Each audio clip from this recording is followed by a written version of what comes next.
जी हाँ दोस्तों, आपने थंबनेल में बिल्कुल सही देखा। क्लास 10th एंड 12th के सीबीएसई बोर्ड एग्जाम 2025 के लिए आपकी जो सीबीएसई की डेट शीट है बच्चों, वो यहाँ पे रिलीज कर दी गई है। जी हाँ बच्चों, आप यहाँ पे एक ऑफिशियल सर्कुलर देख सकते हैं जो कि सीबीएसई की तरफ से आज यानी कि 20 नवंबर 2024 को रात के तकरीबन 10 बजे के आसपास रिलीज किया गया है, जिसका सब्जेक्ट क्या है बच्चों? Date sheet for class 10th and class 12th for board examination 2025, यानी कि 2025 के 10th एंड 12th के बोर्ड के एग्जाम के लिए डेट शीट यहाँ पे आ चुकी है।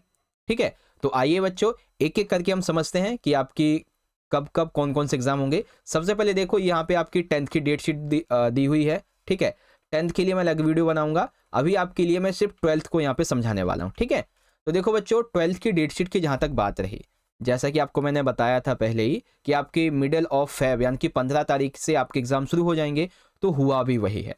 15th से आपके एग्जाम शुरू हैं, लेकिन हमारे लिए जो जरूरी है वो हमारे ह्यूमैनिटीज़ के सब्जेक्ट की हम बात कर लेते हैं। ठीक है, तो यहाँ पे सबसे पहला जो आपका एग्जाम है बच्चों, वो है फिजिकल एजुकेशन का, जो कि कब है? 17 फरवरी को। ठीक है, पहला एग्जाम कौन सा है?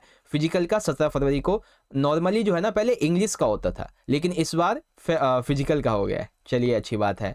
इसके बाद में देखेंगे तो यहाँ पे आपका फिजिक्स आ जाता है, जो कि आपका 21 फेब को यानी कि 21 तारीख को। उसके बाद ह्यूमैनिटीज़ की अगर मैं बात करूँ तो सेकंड आपका जो एग्ज़ाम है वो रहेगा ज्योग्राफी का, यानी कि भूगोल का, और ये होगा आपका 24 फेब को। तो देखा जाए फिजिकल और ज्योग्राफी में आपको 6 से 7 दिन का गैप मिला हुआ है, जो कि काफ़ी अच्छी बात है ना।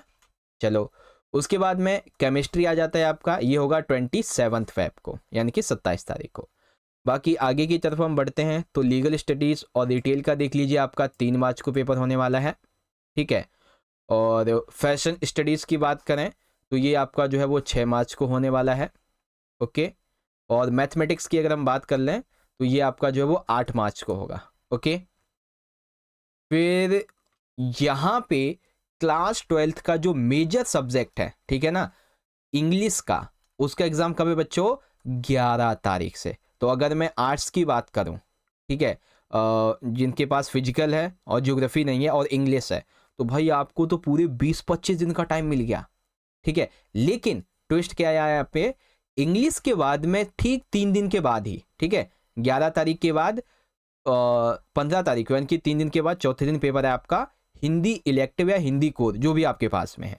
ठीक है, और उसके अगले ही दिन एक एक छुट्टी होने के बाद में अगले दिन आपका जो लैंग्वेज है ना, उर्दू, संस्कृत, इन सभी का एग्जाम आ जाता है। ठीक है, तो 15 तारीख को आपका हिंदी का पेपर है। इसके अलावा 15 के बाद 19 तारीख को जो है ये आपका इकोनॉमिक्स का पेपर है। किसका? इकोनॉमिक्स का, 19 तारीख को। फिर यहाँ पे देखेंगे तो 22 मार्च को जो है ये आपका पॉलिटिकल साइंस आ जाता है। ठीक है, और 24 तारीख को जो है आपका संस्कृत आ जाता है। फिर यहाँ पे आपका बायोलॉजी है 25 तारीख को, 26 तारीख को आपका अकाउंटेंसी है, और सोशोलॉजी है आपका 27 मार्च को। कब है? 27 मार्च को। फिर 2 से 3 दिन की छुट्टी है। फिर यहाँ पे आता है आपका 1 अप्रैल को हिस्ट्री का एग्जाम। कौन सा? हिस्ट्री का। फिर यहाँ पे देख लेंगे आगे की तरफ, तो सबसे आखिरी जो एग्जाम है बच्चों, ये होगा 3 अप्रैल को, जो कि है आपका होम साइंस। कौन सा बच्चों? होम साइंस का है। कौन सा है? होम साइंस का। ओके, तो चलो एक बार आपको मैं रिवाइज करवा देता हूँ कि आपका कौन सा एग्जाम कब कब है। तो सबसे पहला एग्जाम बच्चों 17 तारीख को है, फिजिकल एजुकेशन। ठीक है, यहाँ पे सेकंड एग्जाम जो है आपका ये है 24 फरवरी को, ज्योग्राफी का। ठीक, आगे की तरफ बढ़े तो यहाँ पे अगला आपका जो एग्जाम है ये सीधा आता है 11 मार्च को, इंग्लिश का। ठीक है, फिर यहाँ पे 15 मार्च को आपका पेपर आता है हिंदी का, इलेक्टिव या कोर, जो भी आपके पास में। फिर 19 मार्च को है आपका इकोनॉमिक्स का। आगे देख लेंगे तो 22 मार्च को जो है बच्चों ये आपका पॉलिटिकल साइंस है। 24 को आपका संस्कृत कोर है, और 27 मार्च को आपका सोशोलॉजी आता है।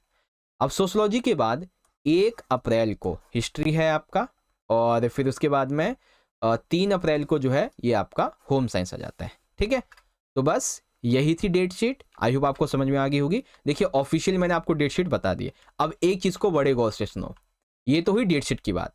अब ध्यान से देखो, आपके ह्यूमैनिटीज़ के आर्ट्स के जो भी मेन 7 से लेके 8 सब्जेक्ट हैं, जैसे Hindi, English, history, political, geography, physical, home science, economics, तो आपको मैं इन 7 से 8 सब्जेक्ट के, हर एक सब्जेक्ट के ह्यूमैनिटीज़ के कम से कम 1 नहीं, 2 नहीं, 4-5 नहीं, कम से कम 10-10 सैंपल क्वेश्चन पेपर करवाऊंगा। जी हाँ बच्चों, 10-10 सैंपल क्वेश्चन पेपर। और आप यकीन मानो, अगर आपने 10 पेपर कर लिए ना, तो आप 80 आउट ऑफ मिनिमम भी 75 मार्क्स तो आसानी से ले आओगे।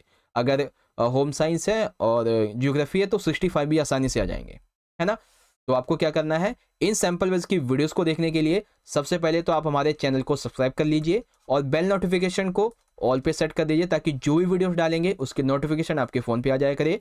ठीक है, लिंक आपको मैं आई बटन में दे दूंगा, यहाँ से देख सकते। बाकी कोई भी वीडियो अच्छे, मतलब कोई भी आपका डाउट वगैरह हो तो मेरी इंस्टाग्राम की आईडी है बच्चों, ठीक है, मैं लिंक भी दे दूंगा आपको वीडियो के डिस्क्रिप्शन बॉक्स में, आप वहाँ से मुझसे पूछ सकते हैं। ठीक है, ये मेरी इंस्टाग्राम की आईडी है। बाकी मिलते हैं आपसे अगले वीडियो में, तब तक के लिए पढ़ते रहिए, अपना ख्याल रखिए। बहुत बहुत धन्यवाद। जय हिंद, जय भारत, वंदे मातरम।